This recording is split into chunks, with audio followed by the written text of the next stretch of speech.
Blues, or hunters, in Elden Ring have a direct, if not unclear, role. They hunt down bloody fingers who prey on tarnished and kill in the name of supposed justice. But are they the good guys? Before we can understand blues as they exist today, we must understand where they come from. They have existed in previous Souls games in a few different forms.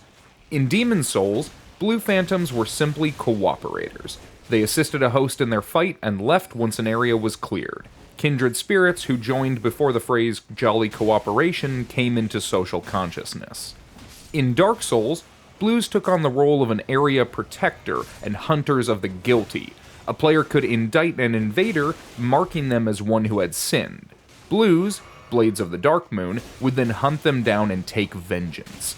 They could also be summoned into another world of a player who had shattered the illusion of annihilation, turning it into its true dark form. Gwendolyn, the Dark Moon in question, created the illusion to protect his family's legacy, and those who would disrupt that illusion were guilty indeed.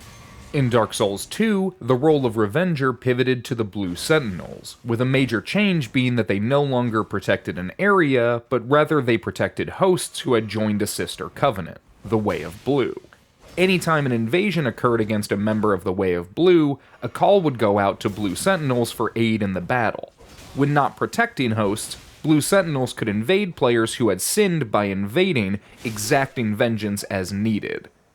In Bloodborne, the closest comparison we have is the Hunter of Hunters, a covenant that stood against the Vile Bloods and also had a chance to be hostile to their host at random, simulating the lore of killing blood-addled hunters. Less of an active protector and more of a public service type of blue. In Dark Souls 3, both the Blades of the Dark Moon and the Blue Sentinels made an appearance, though with their roles significantly diminished.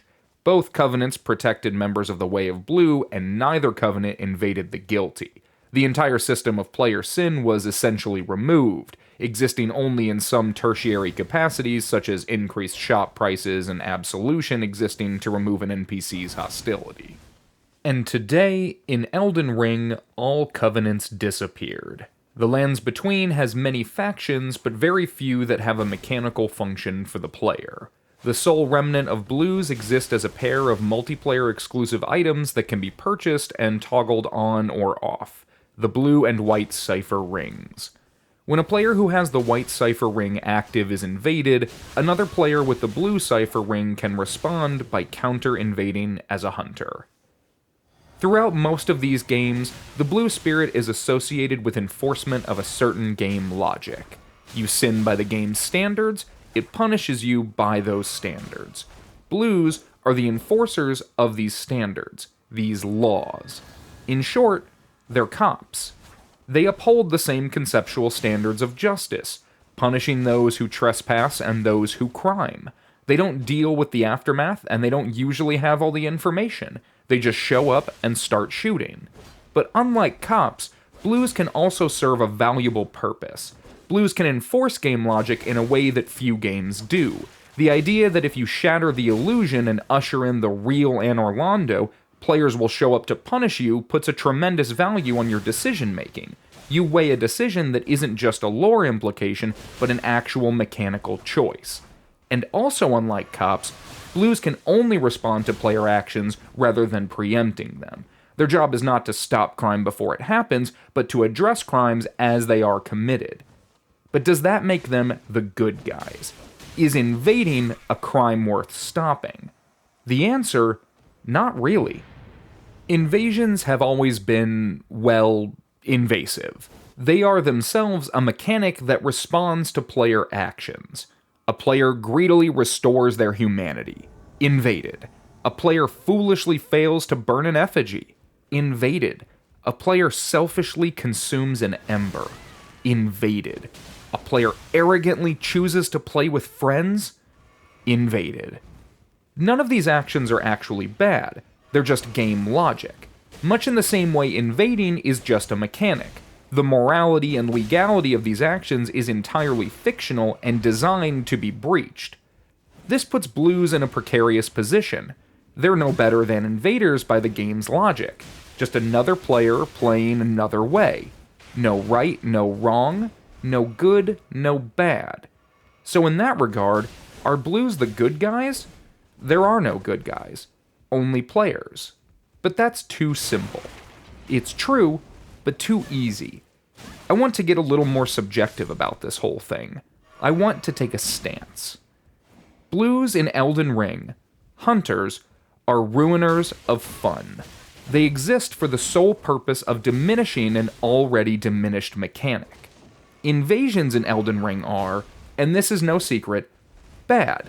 They can be good, the game has tons of options, but invasions aren't exactly embraced or encouraged in Elden Ring. They're allowed, certainly, but with the most exceptions to date. You can't invade a solo host, you can't invade via territory or covenant, and you can't invade players outside a relatively narrow level range. You can search for invasions across the map from any location, which is a nice addition, but otherwise it's pretty much been a big step back from where invasions were in previous games. And as invasions suffer, so too do blues. Without a way to actively invade the guilty, blues are limited to a passive response mechanic, allowing them to only act as a blue when several other players come together using their respective opt-in mechanics. You'll spend a lot of time as a blue just hanging out in your own world, not being a blue. This was a problem in Dark Souls 3 as well, though the covenants of that game at least gave you some goal, incentive, and role-playing opportunities. Elden Ring decided against all that and said blues don't really have any lore. They're hunters who attack invaders. That's it. They even went so far as to make the only NPC hunter, Yura, not even blue. The one time he shows up as a hunter, he's the same as any other cooperator. When you join him in attacking a bloody finger in their own world, you're both red. These are the sorts of lore decisions that, if anything, suggest blues were an afterthought.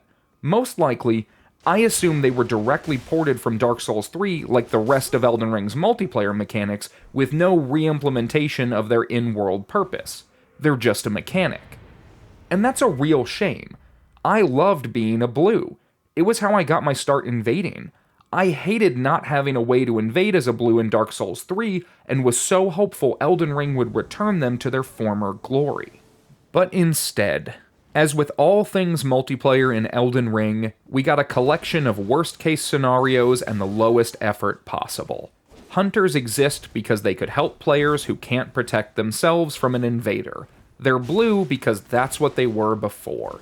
They have no in-game role because it doesn't matter. We aren't supposed to care. I think it speaks volumes about the consideration that the items you use to summon or be summoned are easily missed. Ironically, a new player who knows nothing about the invasion system or the protections available to them is unlikely to know that there's an item they need to purchase from a specific location to enable a key element of that protection. When the Way of Blue was first introduced in Dark Souls 2, it was available in the game's major hub and immediately accessible. That's not terribly different from Elden Ring placing the item in the Round Table Hold, with the notable exception that you do not have immediate access. You need to progress far enough to have Melina offer to take you there. Dark Souls 3 placed the Way of Blue farther into the first level of the game, but tethered it to a mandatory interaction with an NPC so that there was no way a player could reasonably miss out on the Covenant. The NPC even gave a description of its use, giving new players a tangible understanding of whether or not to use it. Dark Souls 2 had the added benefit of the Covenant item being a ring, which also gave you a small health boost. It made it a desirable early game item beyond the facets of multiplayer, and helped to ensure new players would join up. Elden Ring's white and blue cipher rings have no benefits beyond their multiplayer function. They have no real lore to place them in the world. They cost 1,000 runes each. Not much, but enough to possibly dissuade an early game player. And there's no indication where to find them for the uninitiated. No NPC to suggest you join or a reason to partake.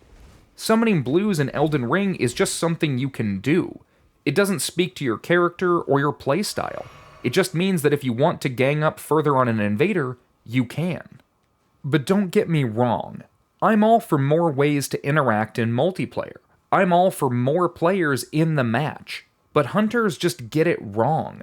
The only people using them already know what they're doing, and invaders have no such equivalent. If invaders had their own support structure for bringing additional allies, I'd say the more the merrier. But sadly, that's just not how it works. And that's the point I want to make about Elden Ring's implementation.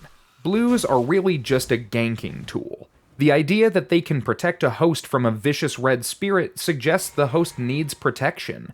If the host needs protection, they get it from their cooperators. If the cooperators aren't enough, adding an entire additional mechanic for the sole purpose of being backup for your backup feels a little redundant. And I think protecting the host is something Elden Ring has overcompensated for. Elden Ring hosts have it easy. They can't get stuck anywhere, they can't get invaded when they're alone, they can password summon friends of any level and power, they have great runes and spirit ashes, they have a world of crazy powerful weapons and spells to walk through the game for them. Invasions are the last line of defense against such ease of play, the last bastion of challenge-based design. So for blues to exist solely to disrupt invasions is unforgivable. They're not just protecting the player from challenge, they're preventing them from developing into a better player. Not to say hosts shouldn't ever be protected. They are, after all, soft and meek, but being overprotective can be a stifling experience. I find many players new to the series are particularly hostile toward the more disruptive elements of the game, with invasions a primary target of their frustration. They are not accustomed to having their power fantasy impeded by a random PvPer. They argue they shouldn't have to be invaded if they don't want to. But that attitude doesn't teach them anything. It prevents them from acclimating to the climate the game provides, instead keeping them soft and underdeveloped. And Elden Ring has allowed them to never be invaded. It has already taken a drastic step toward accommodating that attitude. All they have to do is play alone. But that's not good enough for many players. They want to play their way, the whole way, with no compromise, no trade-off. Not that I blame them. If it weren't for the lack of multiplayer conveniences, I'd co-op for the majority of my playthroughs. It's more fun that way, especially after your first playthrough. But it also trivializes much of the game's challenge. The game tries to compensate by increasing boss health, but it can't make up for the AI's inability to deal with multiple targets. Only another player can.